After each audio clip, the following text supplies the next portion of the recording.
Daretti Scrap Savant versus Obsidian Ghost Council. And if it wasn't for that Faithless Looting, I would not keep this, but I'm assuming we're going to draw into more mana off of a Faithless Looting. We're also on the draw, so we'll keep that hand. And we get into a Blood Moon. We could ruin our opponent's day with that, but I don't want to rush out a Blood Moon unless we know we're up against a more powerful opponent. We get into a land there, that's good. So let's ditch the Alhammer's Archive and the Nevermor's Disc. And a Waste Not from our opponent, so if we decide to wheel, we'll have to pay close attention to the Waste Not. We get into our third land, so let's go for... yeah, we'll go for Grim Monolith, that's the only thing we can cast here. And then we can go in for Faithless Looting next turn if we're desperate to get into another land. And we've got Anger to discard as well. Another non-basic land for our opponent. Like I said, I'm not too desperate to go in for Blood Moon. What we could do is go in for Gauntlet of Power, actually, now that I'm thinking about it. Yeah, let's try Gauntlet of Power here.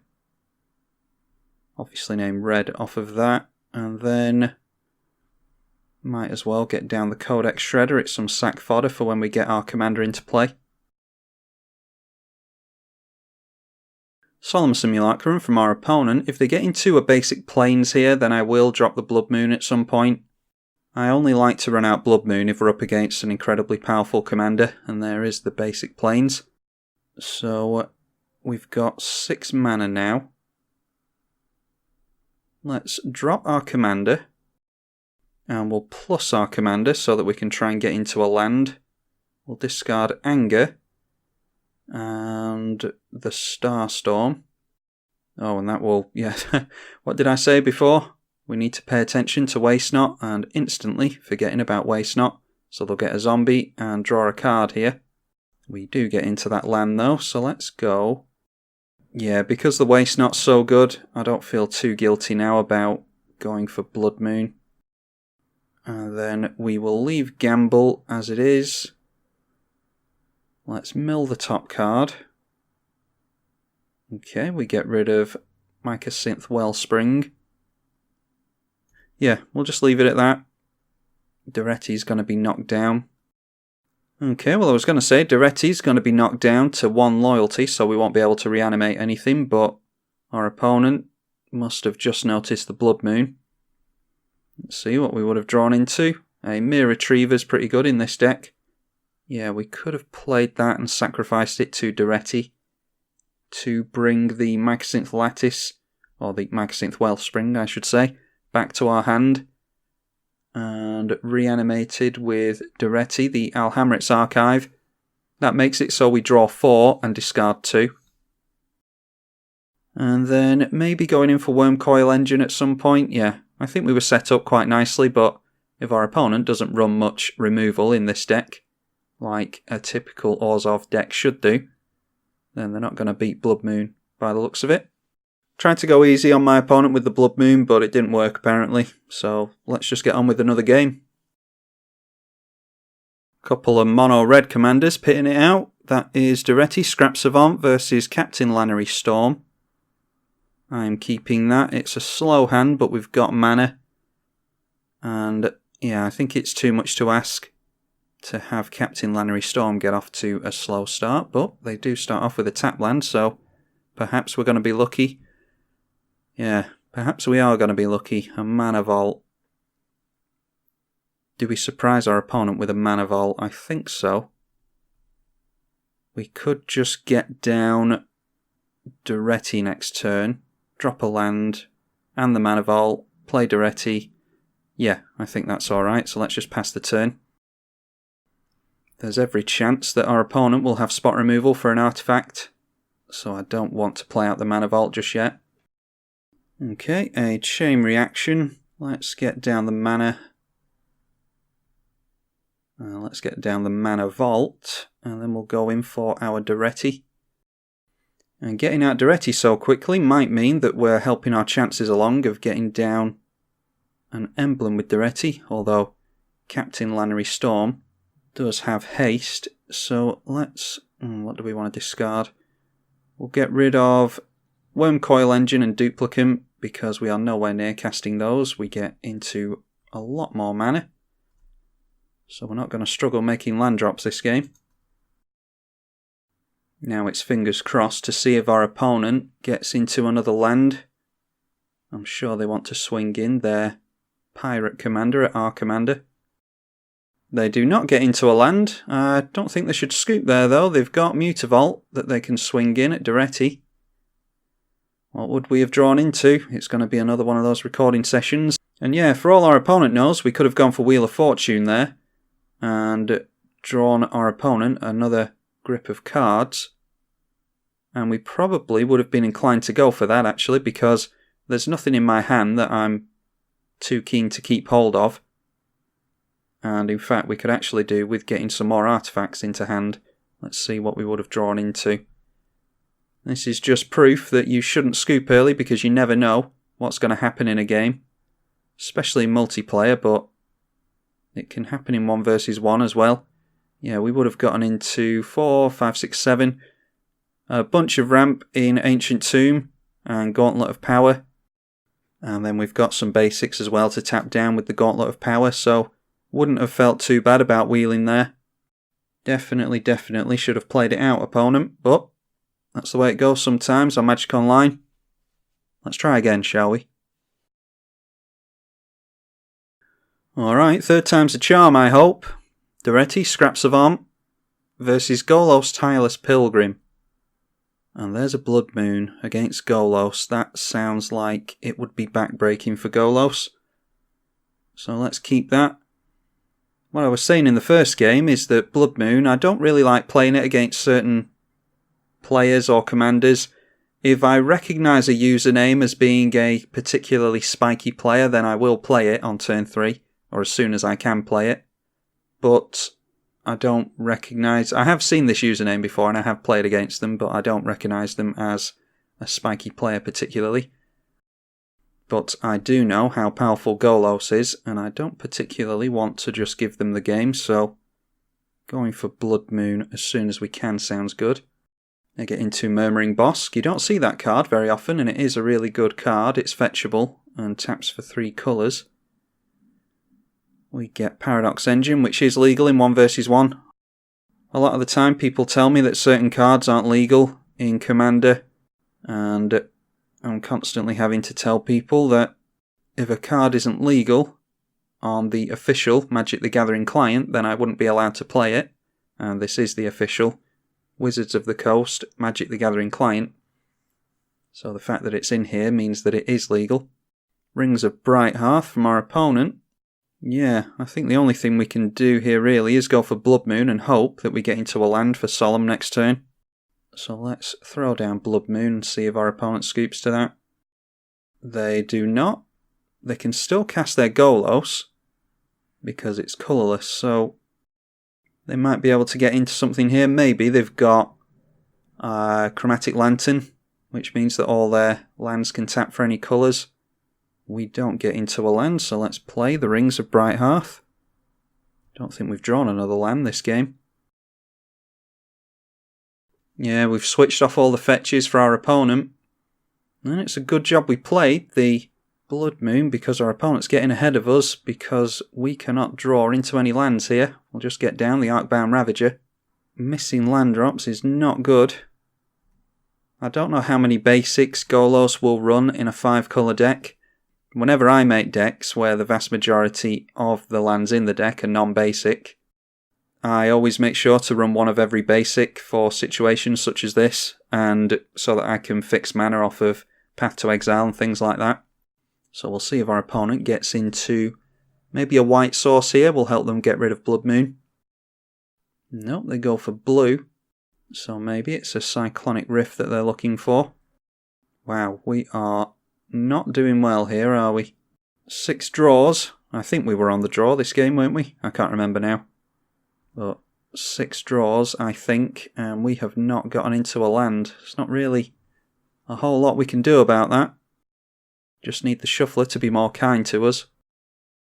A rampant growth, yeah, so they can get another basic into play. So it might be that they can activate Golos anyway just off the back of basics, which would be really impressive by our opponent. They decide not to swing in. Let's keep our fingers crossed.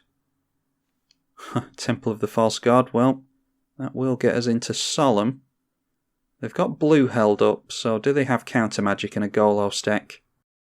Yeah, let's go for our Daretti here, we're too far behind. And that comes straight down, so no counter magic for us. We cannot copy the ability with Rings of Brighthearth yet because we don't have the mana. And we will discard the Darksteel Forge and the Anger. And we get into another land, so that's good. Mycosynth Wellspring, I think that's the one that gets us into a basic, isn't it? Search your library for a basic, yes. So we will leave it at that and pass the turn again. And there we go, that's why you don't give up so easily. Good for our opponent, very happy for them to get into Maelstrom Pulse onto our Blood Moon. And that actually switches our, I mean we're nowhere near Valakut, but it switches that back on. And it gives us more mana next turn for Temple of the False God as well. So now they can start cracking fetches and getting up to their ability perhaps next turn. That is 5, 6, 7 mana. And they do have 7 mana in play now. 5 cards in hand. Let's see what our opponent does here. Ooh, Raminap Excavator. I think they've played a land this turn. Nope, apparently not, so they get into Windswept Heath again. The fetches will guarantee them a land every single turn. We are going to block here, because we don't want any loyalty being knocked off our Daretti. Alright, we get into a mountain. The sooner we get our mountain count up, the better, because Valakut might be relevant this game. Let's go Mycosynth Wellspring. I'm going to use that as sack fodder to get the Darksteel Forge into play. Search for a land. And then we'll go Solemn Simulacrum. No, we won't. We'll minus down Daretti first. Target the Darksteel Forge. Again, we've been pretty slow on getting into mana this game. We would be steamrolling ahead, thanks to that Blood Moon, if we had actually drawn into some lands, but we can't put mana into that, unfortunately. We're just aiming for Solemn Simulacrum at this point. Sack the Mycosynth Wellspring so it triggers again. And then we'll go in for Solemn Simulacrum. And after this we are going to be a couple of land drops away from switching on our Valakut. Our opponent cracks a fetch and goes in for Breeding Pool. They might have been holding up counter magic there and decided not to use the counter magic on Solemn and therefore going in for a tapped shock. But they may have just been bluffing as well, who knows. We will hold back Solemn for blocking, and we need to decide in the meantime if we want Daretti to die or not. Because sometimes you want to be able to cast your Daretti so that you can -2 straight away. I don't think we really care about that. We're probably happy to just plus him next turn. A bribery, yeah, our opponent's got some really good choices to make here. We've got some big scary stuff in our library. But at least our opponent is going to fish it out of the library for us, so if it dies, it will go into our graveyard for us to reanimate again. They go for Mere Battle Sphere. That does not have haste at least, but it is going to be able to go wide on Daretti most likely. And noteworthy as well that we've actually got a Homeward Path, so we can gain control of our Mere Battle Sphere if we want to. Oh, but Phyrexian Metamorph becoming a copy of that. Nope, becoming a copy of Darksteel Forge to make their commander indestructible as well as all these mirrors. Let's just block like that, and we will allow Raminap to come in and hit our commander. Wheel of Fate. Yeah, Steel Hellkite isn't as good now, thanks to that indestructible. Let's go for the Homeward Path first of all. And we'll gain control of our Mere Battle Sphere. We have no need to copy that with the Rings of Brighthearth. So we get our Battle Sphere back. Then we'll discard some stuff. And I think I'm going in for Combustible Gearhulk this turn, so again, not using the Rings of Brighthearth just yet. Let's discard a Mountain and the Paradox Engine because we don't have any rocks, so it's of no use to us yet. And speaking of which, we get into a rock. So that will be 5 mana. No, I think we're just going for Combustible Gearhulk here.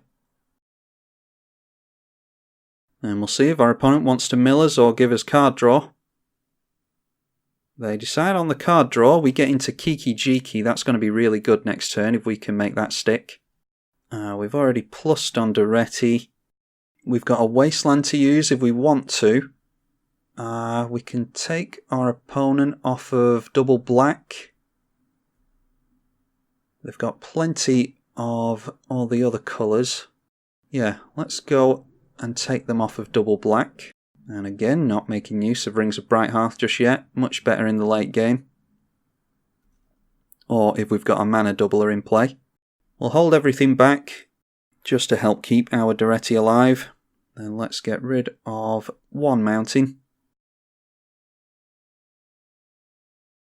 Playing the Bloodstained Mire back out of the graveyard, so they'll be able to get into the black source they need. Deciding to go for Underground Sea there. They seem to be favouring blue quite a lot, so that might tell us something about how this deck's been built. And then going for Nicol Bolas, Planeswalker, and killing off our Daretti. We don't necessarily mind that, really. That is an 8 loyalty Planeswalker now, though. Can we make use of Steel Hellkite is the question. That is Fire Breathing with 2.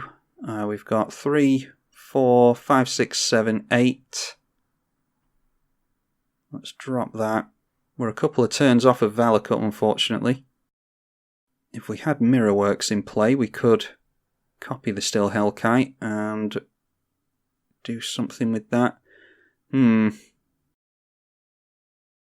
mere Battle Sphere only deals the damage to players, doesn't it? No, it deals it to Planeswalkers. Alright. So that's something. We can tap Mir we control. Yeah. Alright, well that changes things then. So let's go 3, 4 and 5 into Gilded Lotus. Then we'll go in for Kiki Jiki. Make a copy of our Mir Battle Sphere. And just shy of mana. I would actually like to copy that, but we're just shy of mana again. Being punished for the earlier turns in the game. Battlesphere comes out and gets a bunch of Mir tokens into play. We will swing in with the token copy at Nicol Bolas, and then we can tap 1, 2, 3, 4, 5 Mirs. It is Mirs it cares about specifically, isn't it? Yes. So we'll just swing in like that. And we'll tap every Mir that we can.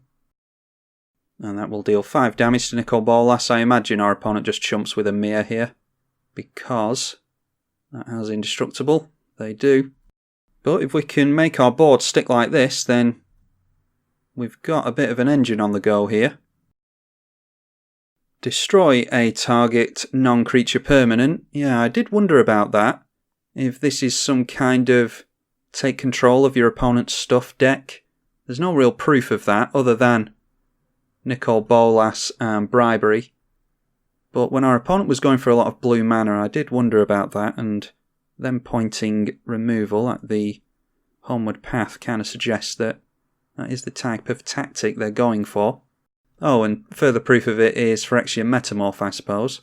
The plan currently is going in for Steel Hellkite and making a copy of that with Kiki Jiki, perhaps. And that'll be 6 mana, so 3, 6, and then we'd have 1, 2, 3, 4, 5 mana left.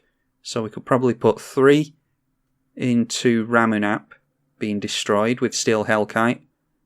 And we either put the 2 additional into Wheel of Fate, or making another copy of Steel Hellkite with the Rings of Brighthearth, copying Kiki Jiki's ability. As of right now, they are cracking a fetch.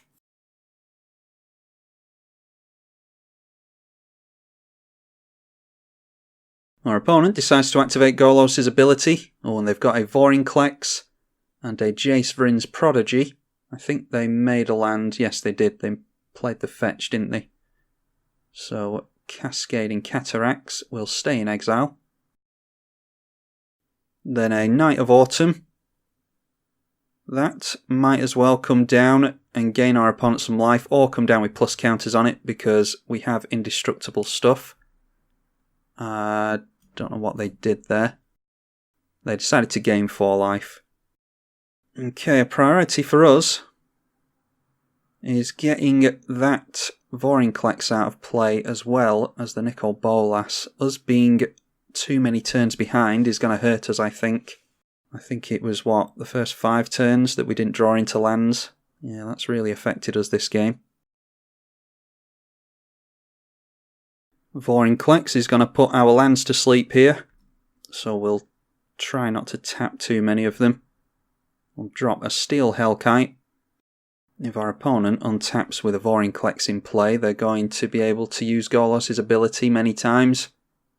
That's the only problem, but there's not a whole lot we can do about that, unfortunately. Let's make a copy of Steel Hellkite. And I think we're just going to have to fly over and try and pile a load of damage onto our opponent, so I am actually going to tap even more lands here into the Vorinclex. We'll copy Kiki-Jiki's ability with the Rings of Brighthearth. It will have the same targets. Vorinclex puts our lands to sleep. Kiki-Jiki resolves twice. And then we can swing the Mere Battlesphere in at Nicol Bolas, and it will deal 4 damage when we tap the Mere down. Then throw in a Steel Hellkite that way as well.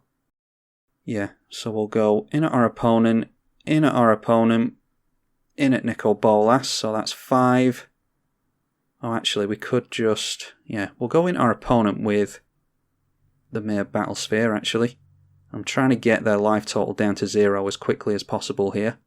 So yeah, we can use Fire Breathing on the Steel Hellkite. It'll mean tapping down even more lands, unfortunately.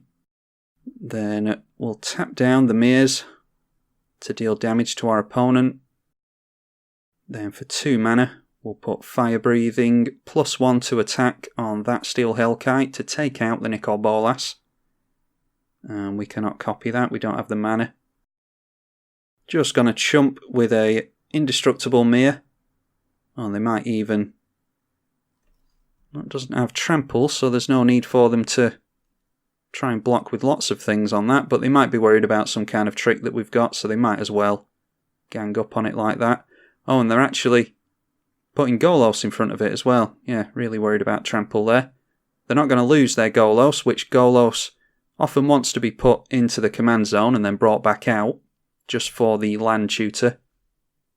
But it is indestructible, so none of those things are going to die. Nicol Bolas goes down, our opponent goes down to 13. And we can actually win next turn if our board stays intact, which is a big if. We drop a land next turn, we'll get to bolt something with the Valor Cut, and then we make a copy of Steel Hellkite with Kiki-Jiki, copy it again with the Rings of Brighthearth because we'll have 2 mana, and swing in at our opponent. But Jace can make Maelstrom Pulse have flashback and go after Kiki-Jiki here, so yeah, we're not necessarily going to get the win off next turn.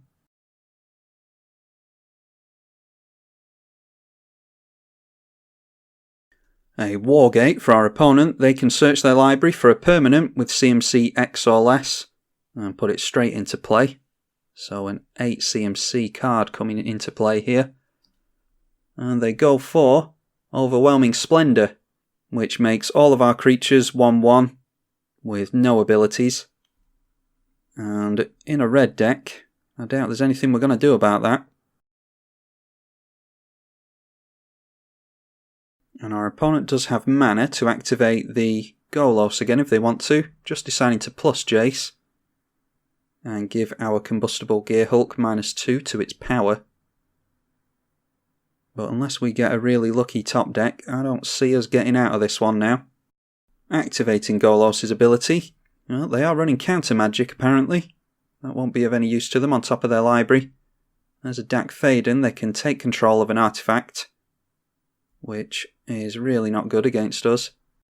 And then what did they play? Oh, they played Ephemerate, which will flicker Golos. I think they went for the Urborg there. Yeah, they've only got a couple of black sources without Urborg, so that makes sense. Managing to get around the fact that they can't have Golos destroyed, so that they can replay him. Now the Vorinclex coming in at us. That has trample, so there's not really much point in blocking there. We just have to hope for a Meteor Golem or something like that. Mana Crypt doesn't really do much for us, I don't think. We can get out Mirrorworks with it. Valakut can deal damage to something here. Do we just deal it straight to our opponent's face? We can get 2 damage through if we turn everything sideways. Yeah, I think I might just play Daretti and try and get into some mountains. So let's point that at our opponent's face. Play out the Mana Crypt. And we'll go for our commander again here. And we'll tap down the Valakut because we might get into ramp that cares about basic mountains. And Vorinclex will put that land to sleep. All of our other lands will untap next turn. But we have to make it to next turn. And again, Rings of Brighthearth, not having the best of luck with that this game. But it's all down to the fact that we were so slow at the beginning of the game. And speaking of slow, Wheel of Fate is going to be way too slow. And it's specifically... hope I don't regret getting rid of Great Furnace, but I'm going to discard that. We do not get into another mountain. But Chain Reaction could take Vorinclex out of play. I think Vorinclex has already done his damage, but... yeah, we'll see what we draw into next turn anyway. Oh, and I missed that our opponent did steal our Darksteel Forge with the Dack Fayden, so if any of you didn't notice that, that is the case here. They are now going for the loot on Dack Fayden. Looks like they have cast Life from the Loam as well. They're up to 8 cards in hand, so I would have thought they have gone for Life from the Loam. Discarded a couple of lands.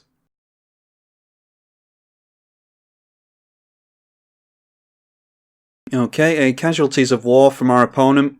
What did they target there? They got rid of Kiki-Jiki, our Valakut, and our Daretti, so I think that is us done here. Unless we can manage to get into a Meteor Golem.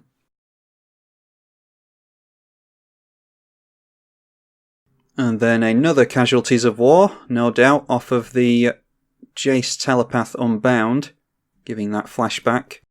So that time they went for Temple of the False God, our Steel Hellkite, and our Mere Battlesphere.